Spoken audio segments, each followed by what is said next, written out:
Aujourd'hui, petit survol de mes dernières acquisitions en matière de tarot et d'oracle. Je me suis procuré 7 nouveaux jeux que je vais te présenter maintenant. On commence tout de suite avec le World Animal Dreaming de Scott Alexander King. Alors oui, il y a beaucoup de reflets, je vais essayer de faire en sorte que ça t'arrive pas en pleine face. Donc c'est un jeu qui s'appuie sur les animaux. Chaque carte représente un animal et il y a une signification qui correspond à chaque animal. J'ai été un petit peu déçue par ce jeu, je vais te montrer quelques cartes. Oh là là, voilà, donc là tu as le cougar, enfin le puma.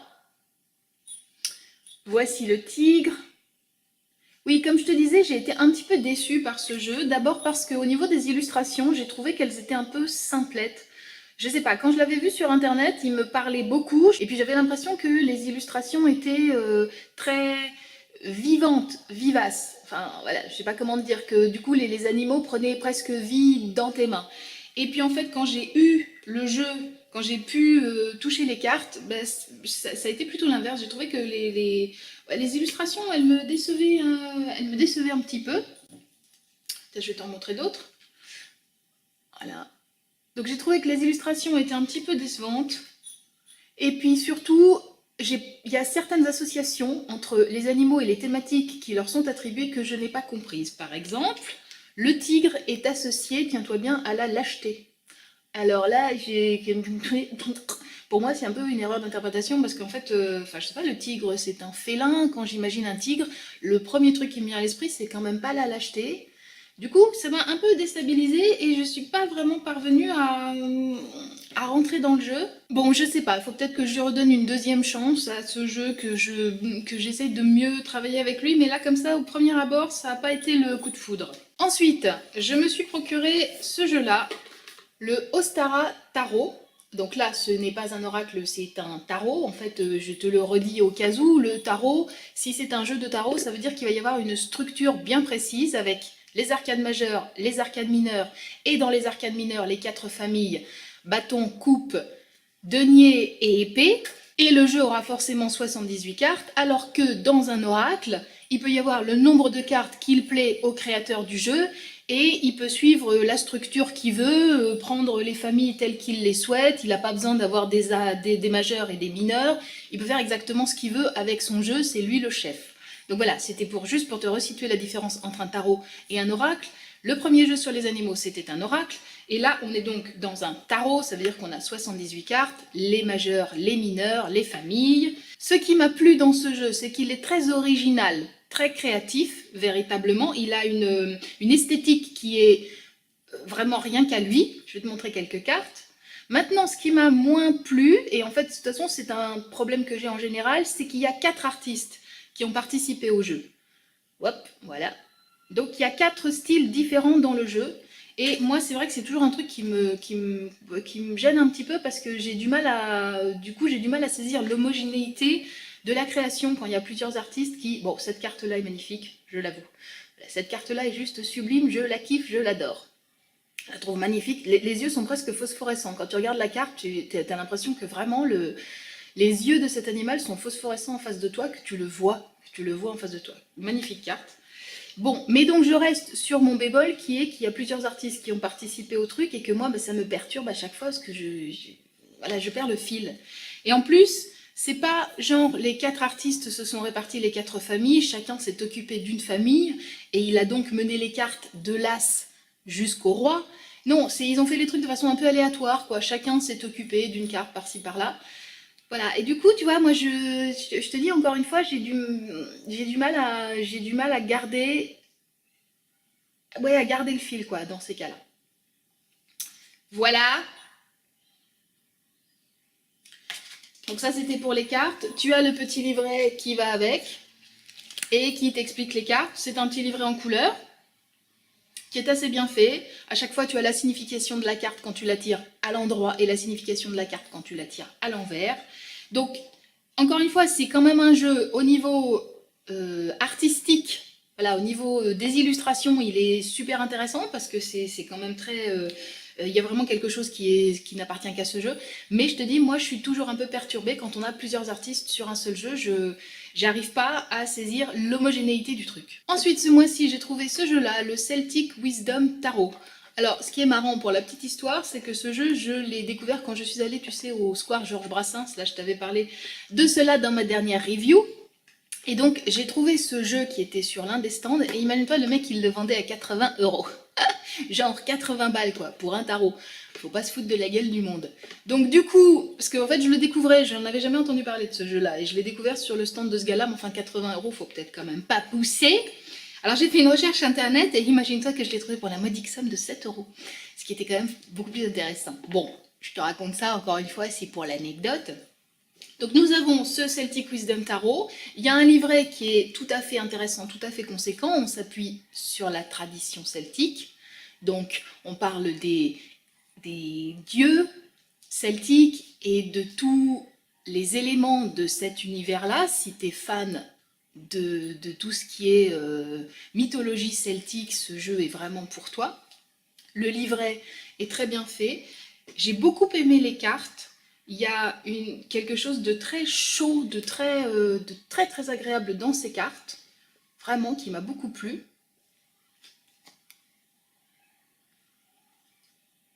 Voilà, je les trouve très inspirantes. Voilà quelques cartes. Tu vois, elles sont très belles. Il y a des tons très chauds. Vraiment très chauds. Le dos des cartes aussi est très chaud. C'est très sympa. Bon, ma carte préférée, je trouve magnifique. Pourtant, je sais pas, elle n'est pas très gaie. Hein. Dans le jeu, la signification est un peu pourrie. Mais je sais pas, j'adore cette image. Je trouve cette image juste magnifique. Voilà.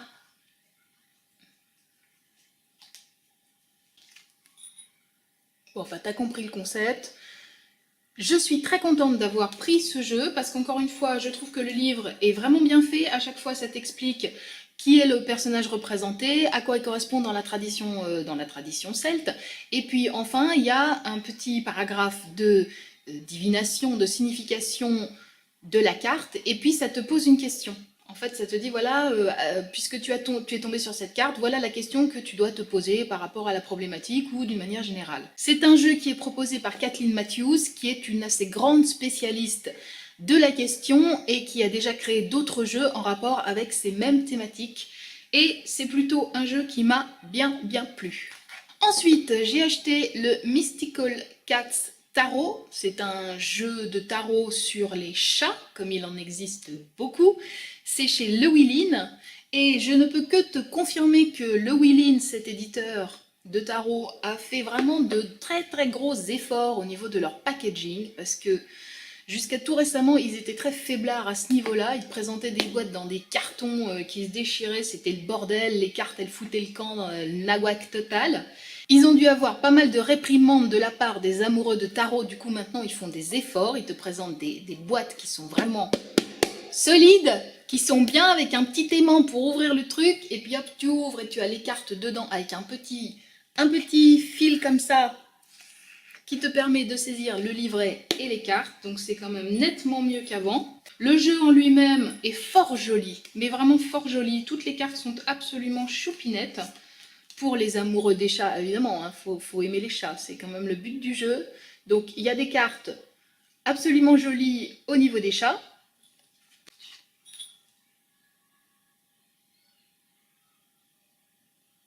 De très jolies cartes donc avec des chats, on est dans la thématique des chats.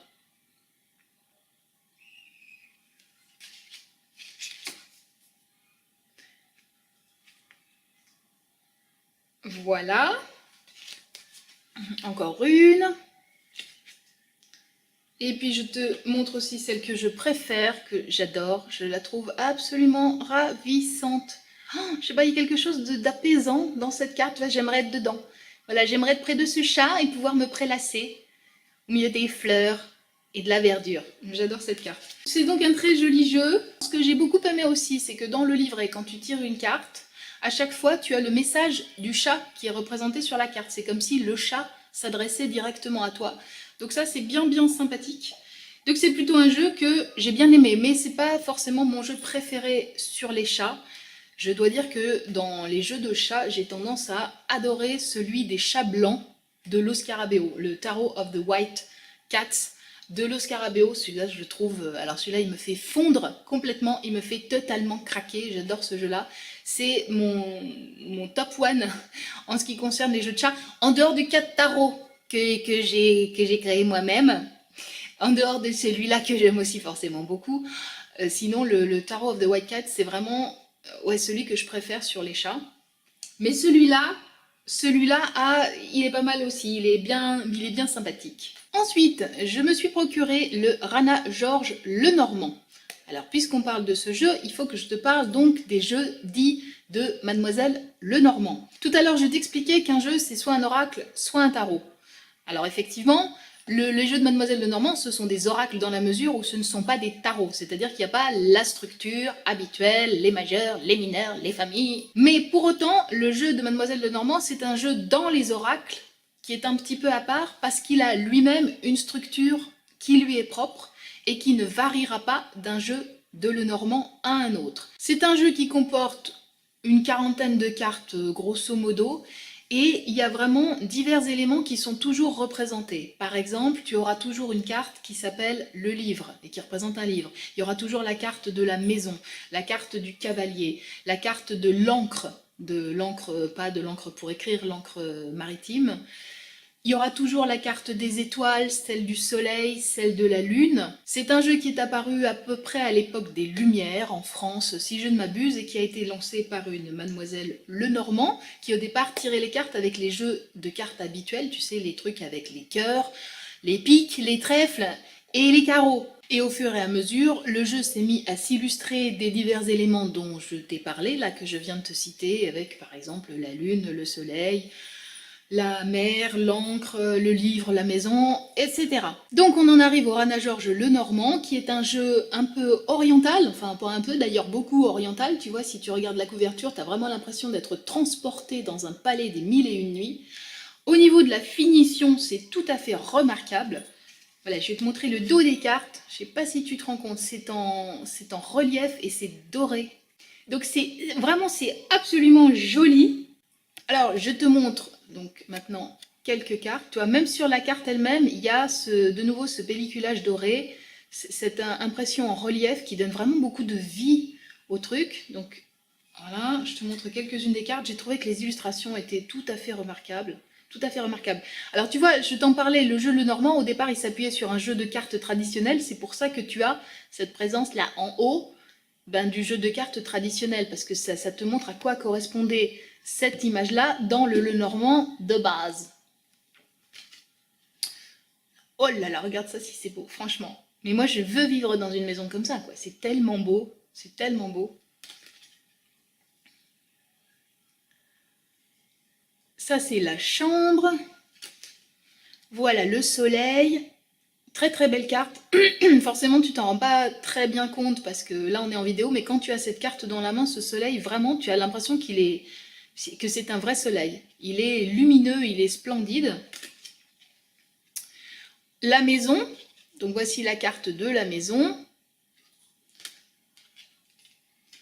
Et puis, la place du marché. Voilà, il y a d'autres cartes, comme je te le disais, il y a le livre, la lune. Bon, les étoiles, je te les ai montrées. Ce qui m'a un peu déçue, c'est que je trouve que les cartes, elles sont toutes petites. Tu vois, elles sont vraiment toutes petites. Et franchement, vu la qualité du dessin et vu la finition qui est apportée au jeu, j'aurais tellement aimé qu'elles soient un peu plus grandes. Ça m'a un peu frustrée de voir qu'elles sont si petites. C'est presque un jeu de poche. Et c'est dommage parce que la boîte, tu vois, quand tu compares la boîte et les cartes, franchement, les cartes auraient pu être plus grandes pour mieux remplir le jeu. C'est vraiment le bémol que je pose à ce jeu. Parce que, oui, ça m'a déçu quand j'ai vu que les cartes étaient si petites. Maintenant, à côté de ça, c'est un jeu que j'ai déjà utilisé pour plusieurs tirages et je me suis aperçue qu'il était d'une acuité. Et le truc, c'est qu'en plus, il va bien taper là où ça fait mal. Donc, il faut être bien en forme au moment où tu fais ton tirage parce qu'il va aller exactement là où il faut taper. Ensuite, on arrive à ce jeu The Good Tarot par Colette Baron-Reid. J'ai d'autres jeux de cette créatrice-là et ces autres jeux m'avaient pas tellement emballé. Elle en avait fait un notamment sur Avalon, l'île d'Avalon, dans la légende arthurienne. Et alors, ça m'avait pas plu du tout. Je trouvais vraiment que les illustrations de ce jeu étaient bâclées. J'aimais pas tellement le livret, je trouvais qu'il était un peu... ouais, c'était pas hyper percutant. Donc, j'étais assez frileuse sur les nouvelles créas de cette nénette-là. Et puis, je sais pas, j'ai vu sur internet une vidéo où toutes les cartes étaient passées en revue et j'aimais bien quand même le design, donc je me suis dit je vais tenter. Et j'ai bien fait, parce que vraiment ça a été une belle surprise. Donc tu as le petit livret, hein, bah oui, comme toujours, et puis tu as les cartes. Et je trouve que les cartes sont très très belles, vraiment très très belles. Il y a vraiment un super boulot au niveau des cartes. Là, je t'en montre certaines. C'est du très joli travail. Et là, pour le coup, tu vois, contrairement à l'Ostara Tarot, là, justement, on est dans quelque chose qui est très homogène. Et moi, vraiment, c'est ça que j'aime, c'est quand le tarot se développe comme une œuvre d'art. C'est-à-dire que quand tu prends les cartes dans tes mains, que tu les fais défiler une à une, tu as presque l'impression de voir se mouvoir devant toi un film, que ça a une cohérence totale. Et c'est vraiment le cas avec ce jeu. Les illustrations sont très belles. Bon, des fois, non. Tu vois, par exemple, cette carte-là, j'aime pas du tout. Mais bon, ça, c'est un truc que j'aime pas quand il y a des vieux barbichus dans les jeux. J'aime pas du tout, ça me débecte. Mais sinon, au-delà de ça, ce jeu a vraiment une très très grande cohérence. Il est très beau. Vraiment, il est très beau. Et puis alors, l'autre chose que j'ai beaucoup aimé dans ce jeu, et c'est pour ça, d'ailleurs, qu'il s'appelle The Good Tarot, c'est que toutes les symboliques des cartes sont positives. L'auteur l'explique dans le livret, elle dit que c'était vraiment ça le but du jeu, c'est de proposer quelque chose qui soit uniquement doux et positif. Même les cartes qui sont plus négatives dans le tarot, parce qu'il y en a quand même, souvent la carte de la tour, ou la carte de la mort, ou le 3 d'épée, ou le 10 d'épée, c'est souvent des cartes quand même qui sont négatives, enfin voilà, qui ont des messages qui ne sont pas forcément folichons. Et bien là, non, là elle a fait en sorte que chacune des cartes de ce tarot, sans que en même temps ça amoindrisse ou que ça affadisse des messages du tarot, mais elle a fait en sorte que de ne s'attarder qu'à l'aspect positif de toutes les cartes. Et du coup, ça fait que ce jeu, il mérite son nom de good parce que vraiment, il est doux. Il y a quelque chose dans ce jeu qui est vraiment, tu vois, qui est doux, qui est agréable, qui est enrobant, un peu comme du coton. Donc, c'est un jeu qui m'a beaucoup plu. Bravo Colette, c'est beaucoup mieux qu'avant. Et j'ai beaucoup aimé ce jeu. Et puis enfin, dernière acquisition, Secrets of the Mystic Grove. Alors là, c'est vraiment la découverte des 2 derniers mois, ce jeu-là. C'est un très joli jeu. Alors là, pour le coup, aussi, un peu comme dans le goût de tarot, au niveau des illustrations, qu'est-ce que c'est cohérent, qu'est-ce que c'est homogène, et surtout, qu'est-ce que c'est beau. Il y a une espèce de foisonnement, de luxuriance dans ces cartes, et en même temps quelque chose de tout à fait pas courant. Enfin, c'est très très spécifique ce qu'il y a dans ce jeu. Vraiment, voilà, je te montre mes cartes préférées. Au niveau esthétique, il est magnifique. Il y a, tu vois, tout ce travail dans la chevelure des personnages. Il y a beaucoup de personnages féminins. On est quand même dans un jeu qui est essentiellement féminin. Et chacune des femmes qui sont représentées, il y a toujours un travail floral au niveau de leur chevelure qui est prodigieux. Et puis aussi, il y a une assez grande présence de la nature, des animaux. Donc on est dans quelque chose de vraiment très beau. Voilà, j'aime beaucoup cette carte aussi. Et puis voilà, tu vois, à chaque fois, elles ont des animaux ou des fleurs. C'est très luxuriant, c'est vraiment très très beau. Chacune des cartes est associée à une thématique bien spécifique qui est explicitée dans le petit livret. C'est toujours très inspirant, c'est très positif et en même temps c'est très pointu dans la signification du livret. Donc vraiment ce jeu c'est gagnant à tout point de vue, je l'ai beaucoup aimé. Voilà, c'était les dernières acquisitions de tarot et d'oracle des 2 derniers mois. En ce qui concerne mon actu tarot à moi, le 4 tarot que j'ai créé est toujours disponible, tu peux le trouver sur Amazon ou sur le site de l'éditeur Lo Scarabeo. Le tarot de la nuit que je suis en train de co-créer avec Alexandra Weback qui s'occupe des illustrations devrait paraître en 2018. On n'a pas encore la date précise, mais je te tiendrai au courant, bien évidemment. Et par ailleurs, fin octobre, je vais me rendre à Turin pour 2 grands événements. Le premier, c'est l'anniversaire des 30 ans de Lo Scarabeo, qui est donc mon éditeur, celui chez qui je publie mes tarots. Et puis il y a aussi une très grande exposition qui a lieu à Turin depuis le début du mois d'octobre sur le tarot, l'histoire du tarot, la structure du tarot, la signification du tarot. Et donc je vais aller découvrir cette exposition fin octobre. Évidemment, je te tiendrai au courant, je pense que je posterai des photos sur les réseaux sociaux afin de te montrer tout ce que j'aurai découvert. D'ici là, je te souhaite une bonne fin de journée. N'hésite pas à me mettre en commentaire quels sont les jeux que toi tu découvres de ton côté ou ce que tu penses de ceux que je t'ai présentés si tu les as ou si tu as envie de les avoir. N'hésite pas aussi à liker ou à partager cette vidéo. Sur ce, je t'embrasse et je te dis à très bientôt. Mouah.